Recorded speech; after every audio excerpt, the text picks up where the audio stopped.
Welcome to the Embracing a Disabled Lifestyle podcast, episode number 5. This is James Pruitt, and we are here to help families of disabled children overcome adversities, find a balanced life, and live life to the fullest, even while raising a disabled child.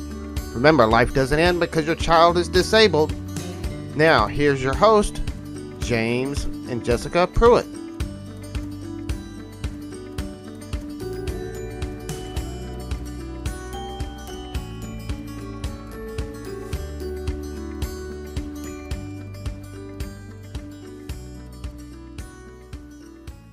Hey everybody, this is James from the DisabledLifestyle.com.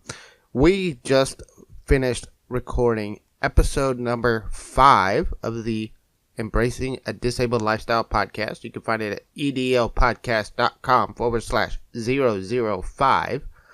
In today's show, it's a little bit different. We decided to share the story of how we found out Emily was going to be disabled. And as we recorded the show, we actually went way over our 30-minute time limit. In fact, the entire show was an hour and a half long. But we committed to keeping the podcast to only 30 minutes when we first started. And so what we're going to do is I am going to share the first 35 minutes or so of the show. And I think you get a good feel for how we dealt with things and how we handled things. If you want the full episode where we went for an hour and a half, you can just go to the show notes at edlpodcast.com/005 and you can sign up at the bottom of the page and get the full episode that's an hour and a half long. And we share some really deep emotional issues that we dealt with and how we dealt with them and some of our differences of opinion and the 3 keys to handling your emotions in any situation. And I think it's something that's going to be extremely helpful. I just couldn't include everything into a 30-minute show. So go to edlpodcast.com/005 to get the full episode as a bonus download for those of you that want to hear the whole show. And so now I'm going to flip over to the show, and I hope you guys enjoy it, and I hope you get a lot of value out of it. And this is episode number 5 of the Embracing a Disabled Lifestyle podcast. For the show notes, and to follow this on our blog, you can go to edlpodcast.com/005. You'll find all the show notes as well as links to different things we'll reference throughout the show today. We've got a really great show coming up today. We are going to share a very deep and personal story of ours. First of all, say hi, Jessica. Hi, everyone. And this has been kind of a quiet week for us. We haven't really had a whole lot going on since our last episode as far as, life in general. I had to work, but besides, Emily's occasional nausea, which we've been dealing with for months now, it's been kind of a quiet week around here. Sure has. Oh, except for maybe I got my hair done. Well, yes, you did get your hair done. It does look nice. You get mad because I'm not saying much about it, but it's not that it doesn't look nice. It's just that, some things are not as important to me as they are to you. Well, thank you, James. All I wanted to know is if it looked nice or not, so thank you. Yes, it looks nice. But today we wanted to share a story. It's probably going to get a bit emotional in here. And we wanted to share the story of how we found out about Emily and her holoprosencephaly, which we found out when we went to find out if we were having a boy or a girl, is actually when we found out about the holoprosencephaly. We'll get into that story here in just a minute. But I wanted to kind of share some of the points that we were going to touch on today, which is, how we found out, how it impacted us emotionally, and how we dealt with those emotions. Because this is one of the biggest issues that we see a lot of families every day dealing with. We see so many families on the groups that we're talking to that are just finding out, and they have no idea how to deal with everything. It's so overwhelming when you first find out that your child is going to be disabled. Oh boy. And I know exactly what some of these moms are going through. So I'm hoping my story and probably is going to resonate with our story will probably resonate with a few of the parents out there. I know that when I was discussing this story, a lot of the moms could relate to it. So hopefully what we're about to tell you will kind of help you deal with finding out about finding out about your disabled child when you found out.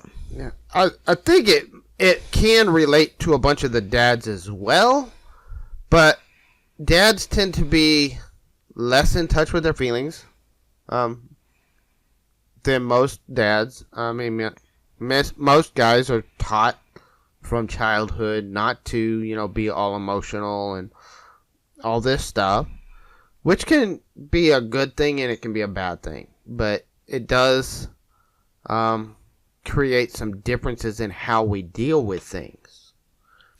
Right. And I think also, I just heard about a family just recently whose daughter was diagnosed with holoprosencephaly, and the dad, was the provider in the family. What he said goes. And I was hearing a story about where he wouldn't take his daughter to the hospital. He was under the impression, and this is where y'all really need to do your research, guys, and really know what's going on, because he was under the impression that it was no big deal, that her brain would grow back. And unfortunately, they had to tell him, no, when we say take her to the hospital, we mean take her to the hospital. I mean, you're dealing with a life and death situation. He just thought that the brain would grow back, and which we all know that's not the situation. Yeah, I think we all, we talk about grief with loss, and I think we'll talk about this more as we get deeper into this episode, but grief is not just something that you deal with when, somebody passes. Which happens with a lot of these kids too. But grief is something that happens, and I think I said this in one of my articles or one of my videos on Facebook. I don't remember where I said it. I remember saying it earlier, but I'm going to repeat it here, which is grief is something that happens when we lose the attachment to an idea that something should be a certain way. And James, that was actually on a future episode that we had done recently. So I just thought I'd let you know. I don't know if it was like episode 2 or 3, but you did touch base on the grief portion. I remember I said it on one of the episodes or on one of my videos. I didn't remember where I said it, but that's one of the things with understanding grief, is that grief is just something it's something that we deal with raising these disabled children, because we're facing almost every day situations that make us challenge preconceived notions and preconceived ideas that we think children should be, or that we think life should be like. Because our lives are not like what anything in society is going to tell you your life should be like, to be successful or to be happy or to be anything. We have a totally unique position on life that other families that aren't raising a disabled child just don't understand and won't understand, because they're not living it and they're not having to make some of the decisions that we have to make and live with on a day-to-day basis. Right. So, but I did want to go ahead and just dive into the story. You talked about this a little bit last week, but let's start with the beginning. We went in for a sonogram to find out if we were having a boy or a girl. And that's where it all started. And you said some really great things as we started to dive into this, but then we kind of cut it off so that we could, discuss it later. But for those that didn't hear last week's episode, why don't you just kind of go back through what we went through last week about what it was like when we first found out. Wow. Okay. Well then, first of all, let's go a little bit before then. I want you to know that James had proposed to me, And then after he proposed to me, about a month later, we found out that we were going to have Emily. I think I talked about that in an earlier episode. I was pregnant, and there were already signs to me. My body felt different. And I don't know if some of the women can relate to this, but my body didn't feel like it did like through my first pregnancy. It felt different. It felt off. And I kind of discussed it with the doctor, and they said, oh, well, it's probably because, you're older. And so you need to wear a belt. And so then, I wore a belt, and then we went in, we had, like I said, we were having already having complications a little bit along the way. There was some spotting that was going on. And we went in for the sonogram. I was so excited because I wanted, we had discussed whether or not we were going to find out if it was a boy or girl, because our finances, as everybody knows, they can't, some people can, afford not to find out if it's a boy or girl, and they're fine with that. But I think me and James, on our decision, we decided we were going to find out, because it would have been easier for us to get everything situated at that time. So finances definitely had something to do with us finding out whether we were going to have a boy and a girl. And we were told, I had already had one sonogram, and we were told we were going to find out at 5 months for the other one. The doctor, we went in, and the doctor was looking at the sonogram, or it was a sonogram, wasn't it? The ultrasound? Ultrasound. Ultrasound. It was an ultrasound, not a sonogram. It was an ultrasound. So he was looking at the ultrasound, and he kept on moving the stick around a lot. And he got this kind of look on his face, and then he kept on. He looked confused. Yeah. At least to me. He looked like he was confused, because he saw something, but then he looked somewhere else, and he didn't see something, and then he looked somewhere else, and he saw something. So the stick was moving a lot, basically. And he would stop a lot in between the ultrasound. So I do agree with James. He looked really confused, so much so that I actually asked him, is there anything wrong? And he said, well, not necessarily. But he wouldn't look me in the face. He just did not want to look me in the face. He goes, I don't want to say that. He says, I just think I need better equipment. So I'm going to have you do another ultrasound sonogram that has better technology to it. We should be able to see what's going on. And I just remember telling James, this isn't good. And he was like, well, what do you mean? I said, they don't usually do that. They usually will, one's enough. They don't send you on a second one. Whatever he's seeing, this isn't good. So he said, well, babe, it is better. Let's just see what he has to say. Maybe he just can't see what he thinks James didn't really know, because he's never been there. So he was being very optimistic, but I had a feeling, and it was just a deep feeling in my pit of my stomach that I knew something was wrong. But I had already, like I said, I had already been seeing little signs of things going wrong, before then. So, I think one of them was that, there was some major bleeding one time during intercourse. I know this is getting a little too personal here, but one of the signs was some bleeding during intercourse. So we weren't allowed to have intercourse for a while. So that was, to me, a major sign that something was wrong. But he ordered the sonogram, and me and James went. Correct, babe? Yeah, we went to the second one, and that's when we really found out. And he didn't even want to tell us himself. He had somebody else come in and sit down with us and tell us. Yeah, he wouldn't even look at us in the face. He just kind of sort of like, he walked out of the room, and he did. I don't know if it was a nurse or a doctor. I can't really remember if it was a nurse or a doctor that came in, another doctor that came in. He just did not want to tell us this news. He just would not look at us. And I kind of suspected it was bad news. Well, it wasn't even one of the doctors. It was the counselor. Oh, that's right. Like a counselor or a genetic counselor. That's what it was. Or something like that. A genetic counselor sat down with us and explained what they saw. That's when he first, and the initial diagnosis was that she had what they call alobar holoprosencephaly, which is like the most severe kind. And basically, they said this is basically a death sentence for your child, that there's no way she's going to survive. And that is true. The counselor wanted to do some genetic testing. So I'm pretty sure a lot of y'all are familiar with that. A lot of the counselors want to do genetic testing on you right when they find out to see what's going on. If you had Down syndrome, there was no Down syndrome in Emily, but so they drew my blood, they drew James's blood, or I think they did both of ours. I can't remember, because they were going to send our blood off. And he said a lobar, and then I was like, a lobar? Well, what's that? What? And he said, well, you have two spheres, and basically her brain didn't divide. And at that time, they were saying her brain didn't divide at all. And that's what they were saying, but they were kind of confused because she didn't have any facial deformities. And usually with holoprosencephaly, there's some kind of facial deformities that happen, whether it's cyclopsism or if you have a cleft palate, cleft lips, stuff like that. And Emily just did not have any of those signs. So that's what had thrown him off. And then they pretty much said that she wasn't going to live. Oh, James is right.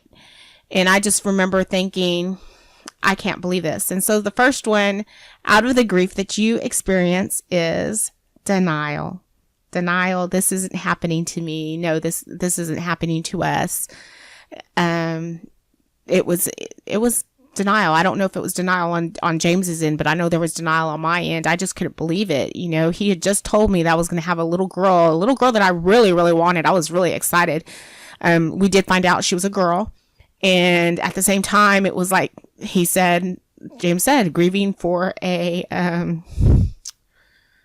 idea that may or may not happen. And y'all have got to excuse me because it is still an emotional subject with me. But so anyways, I came back and I said, I can't believe this is, that this is happening. And they wanted to see us again. There's as y'all know, there's always all these doctor's appointments. And James was very, very supportive during this time. And then after the denial, there was a little anger. Like, why is this happening to us? I had already had one child, and he came out and he was perfect. Nothing wrong, So of course you don't expect anything to be said at a second one when you have your second child. And of course, I also had gestational diabetes at the time, is what they were saying. So I was having to watch every single thing that I ate. And I don't know what James's reaction was whenever he found out. So, James, what was your reaction? Oh, I don't want to say it was denial. For me, it was shocking. And I had to process it, which took a little while because, it was after we got home before I got a chance to even think about it and contemplate it. But, I felt like, what's going to happen? It's the not knowing, is she going to live? Is she not? Is the pregnancy viable? Is it not? And these were all questions we had right at the start that we didn't know where things were going to go. And that's true. He was very concerned. Uncertainty of everything. And, one of my biggest questions was, was it harmful to me? How harmful is it going to be to Jessica? Yeah. Could we lose her if we pursue the pregnancy? We had to ask a ton of questions over time. But before we even got to that, we both had to, kind of come to terms with, very quickly, we had to come to terms with what we were going to do moving forward. Because we didn't have a whole lot of time. We were on the edge of what was legally allowed to terminate the pregnancy. So they gave us very short time, like 1 or 2 days, to decide whether we were going to move actually forward 1 day or try to terminate the pregnancy. Yeah, I think they really wanted to if I could have, because the appointment was in the morning. I think they really wanted me to go up there that day and just get an abortion. But I told them, give me a day to think, because like James said, we asked the questions, and they were telling me, well, why would you want to go with a pregnancy if she's not even going to be alive? You're the one that's sustaining her. That's basically what they told me. You're the one that's sustaining her. They told you, if you think you're going to go home with the baby, you're delusional. I actually had a doctor tell me that. You're delusional if you think you're taking home a baby from the hospital. And, they say, you realize that, don't you? And so the doctors really push for abortion. They really push for, getting rid of the baby. And so I told I didn't want to be totally pressured, but I knew I needed more time than what was given to me. I think James wasn't even at that appointment. I think it was me and my mom. No, I was there. You were there? Okay. I drove. I can't remember. I just remember my mom being there. It was you, me, and your mom. I was just in a daze, guys, because you got to understand, like he said, it happened very fast. We find out she has holoprosencephaly, and that's at 5 months. 5 months is the latest that you can get cut off for a late-term abortion. So they were really pushing abortion on me. And so I just told them, look, I need time to process this. So we go to the appointment, and the doctor says, okay, this is what's going on. We want you to have an abortion. Why should you put your body through this and be strenuous? It'll be easy. It'll be safe. We'll just give you this, or they'll do this, and you'll pass her naturally, like if she was never even born. And I came back to the doctor, and I said, can you give me at least 1 day to decide? And she said, yes. I asked her, do I have at least 1 day? Because she did. James is right. He wanted me to have the abortion within a day or two.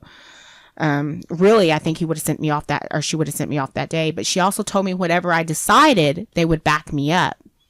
So I said, okay. So we went back home. James, I remember, was on the computer. I don't know what he was doing on the computer, but I know he went into the other room. We kind of went our separate ways. He didn't come in. He didn't comfort me. I kind of felt I was alone, but I think he was more processing what was, you got to understand, we're going through a lot. So I think that was his way of processing, and I don't think he wanted me to see his reaction. I mean, I don't know. Well, I was processing, and I wasn't in the room, but I'll get into that story here in a minute. And so, yeah, I really don't remember too much about James. I'm pretty sure he was on the room, but everything's a blur. I just remember my mom being there. I thought James had taken us there, but I didn't remember if he was in the room or not. So then we kind of went our separate ways. We didn't even, he just gave me a hug, and he went to his room, his business room or office, and I went into the bedroom, and I thought, okay, I'm gonna watch a little bit of TV to kind of take the edge off of what the doctor had just said, because I was thinking I can't panic. And I just remember thinking, don't panic. But then I was thinking, I only have a day. I have a day to decide whether or not I'm gonna get rid of this and get rid of this pregnancy.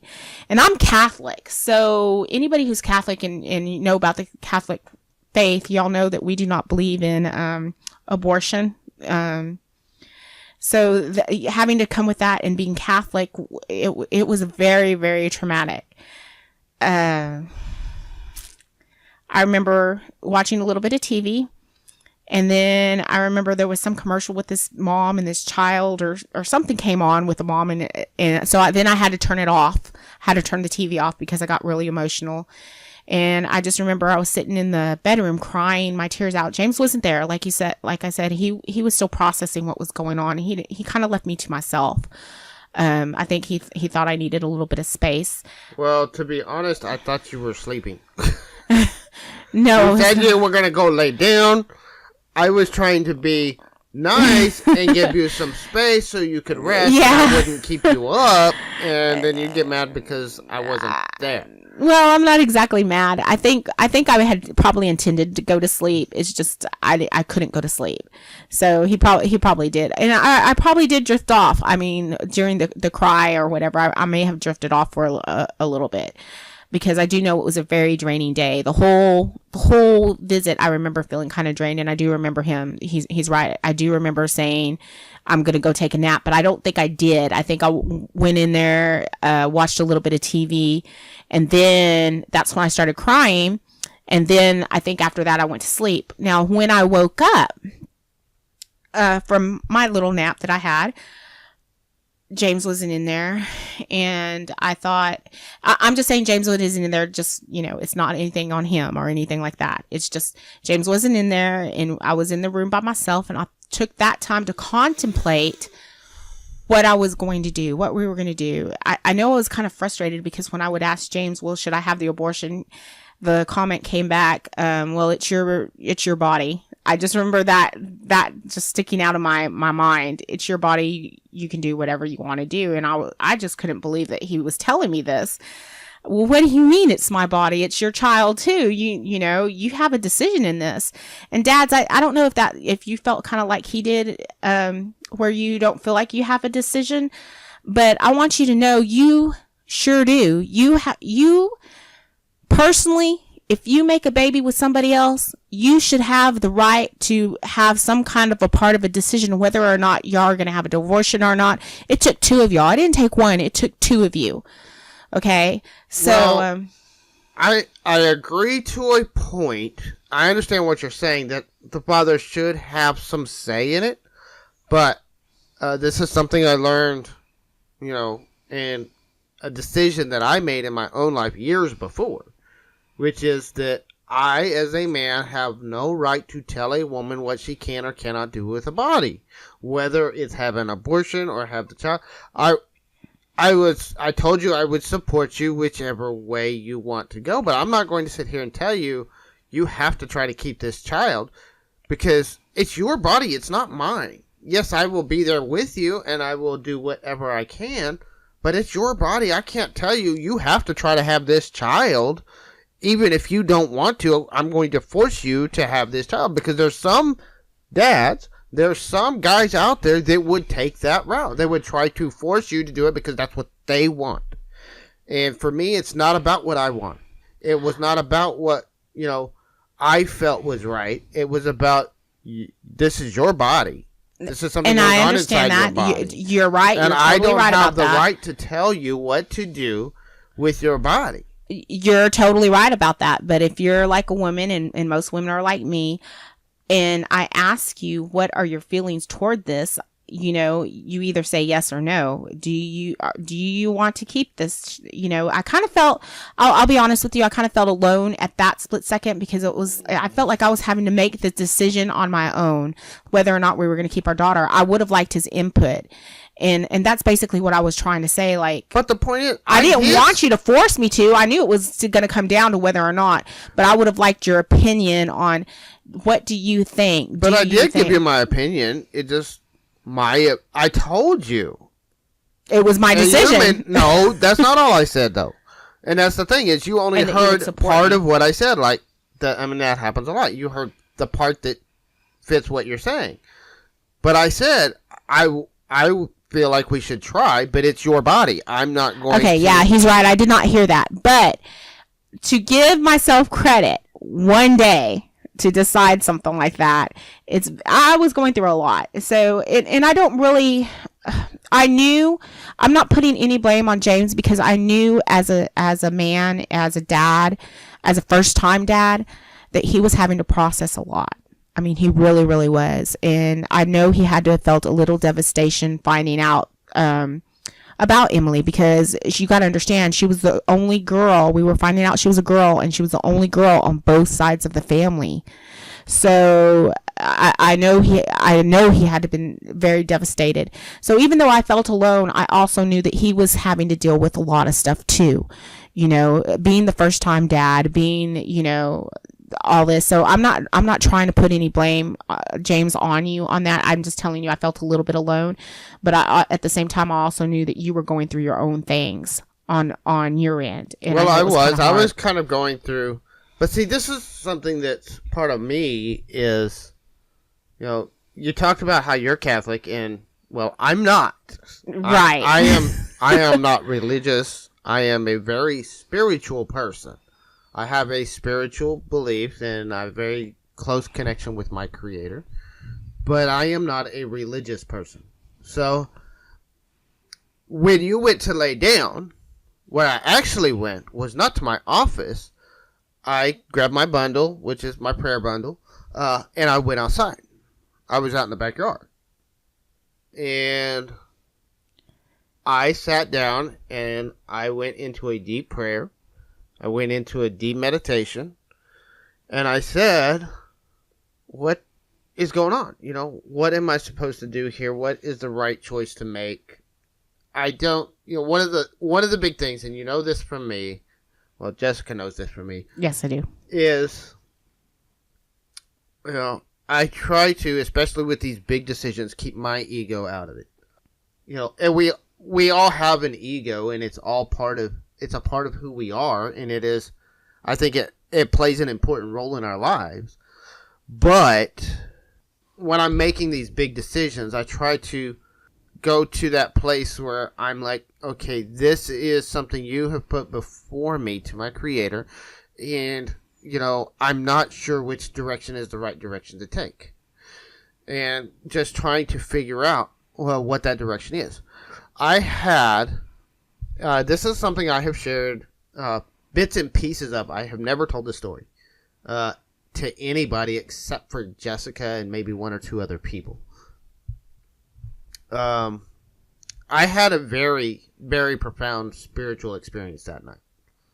And it has shaped everything I've done in my life since. Everything. I went and I did a meditation and a prayer. And through that, I knew that the doctors were wrong. And that she would survive the pregnancy. I didn't know how long she would survive after the pregnancy. But I came to so many realizations and understandings about life through that experience, because I realized that her life was completely and totally uncertain. Her death was completely and totally uncertain. That she could live 5 minutes or she could live 500 years.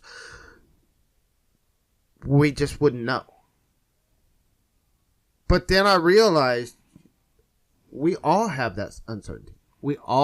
Everybody has it. It's highlighted with these children. That uncertainty is kind of highlighted.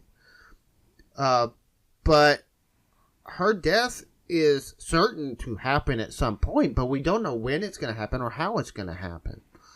And so I had to, and this is the first time I really experienced it. It's something I've heard about most of my life and through a lot of my studies into spirituality and into things. I've heard about this idea of totally surrendering everything up to your Creator. And it's something a lot of people talk about, and, you know, we always talk about, you know, give it up to God, let God handle it. But there's a difference between, you know, just sitting down and praying and asking God for help and actually letting go and surrendering it completely. And this was the very first time in my life that I completely and totally surrendered and said, I don't have a clue how to handle this. So I'm going to let you handle it, and I'm just going to take this journey and do everything I can to ensure she has the best life possible for however long she has. And you got to understand, at this time, he didn't even know what my answer was. I didn't know what he had no idea. He had no idea whether I was going to keep Emily, whether we were going to have an abortion or not. He had no clue. No. I know what your answer should be, but I don't also. And this is one of those things. I think I've mentioned this in some of the other things I've talked about, but I do not have the right to tell you what you should or shouldn't do, what choices you should or shouldn't make. That is part of that deep spiritual belief that I have. That is a spiritual principle. It's not just. Well, I understand. It's not just about I understand that, but when somebody asks you as a partner what your it doesn't matter. Opinion is, it doesn't matter what my position in the situation is. I do not have the right to tell you what you should or should not do. I did not ask you no whether excuses. or not you should. I didn't ask you to tell me, hey, I want you to, this is what you got to do, and I'm going to make you do that. I didn't ask that of you. I never intended to ask that of you. So right now, let me apologize if that's the sense that you got. That isn't what I wanted from you. And to this day, it still wasn't, but that's neither here nor there. While James was having this profound sense of stuff, me and him experienced quite a little bit about the same thing. Like I said, he didn't know that he thought I was asleep, and I did go to sleep, guys. I did. But it just took me a little bit longer than I thought. It took me about an hour or two before I was able to go back, because I was just kind of drained and I was devastated. And so I thought I'll watch some TV. Now, when I woke up, this kind of goes along with some of what James is saying. And I think this is kind of really nice, because who do we turn to first whenever we're in that state of mind where we've just, like he said, he gave it up to the Creator? So who did I turn to but my religion? So this is where me and him kind of sort of part ways on that effect. But I went and I asked God.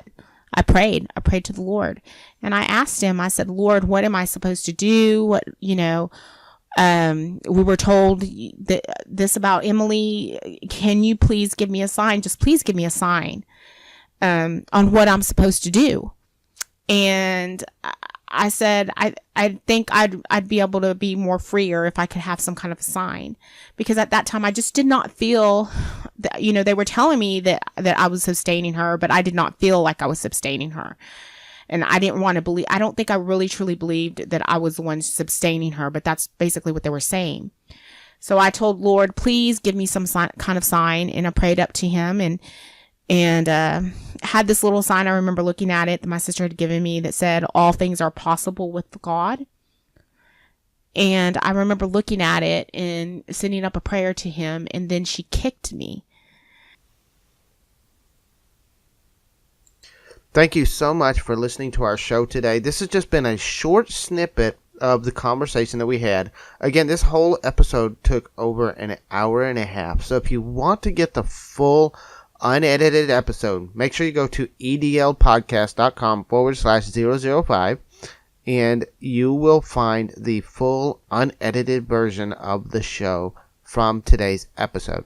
You're going to learn the 3 keys to handling your emotional state in almost any situation. You're going to learn the 3 areas that you need to focus on to get your emotions in balance. And you're going to learn how you can use the number one tactic that I have found to embracing my own life and taking my life to a place of peace and harmony and balance. And this has been something that I think is one of our best episodes yet. I'm hoping it's going to get better and better as we go along. I hope you guys enjoy the show and you have a great day.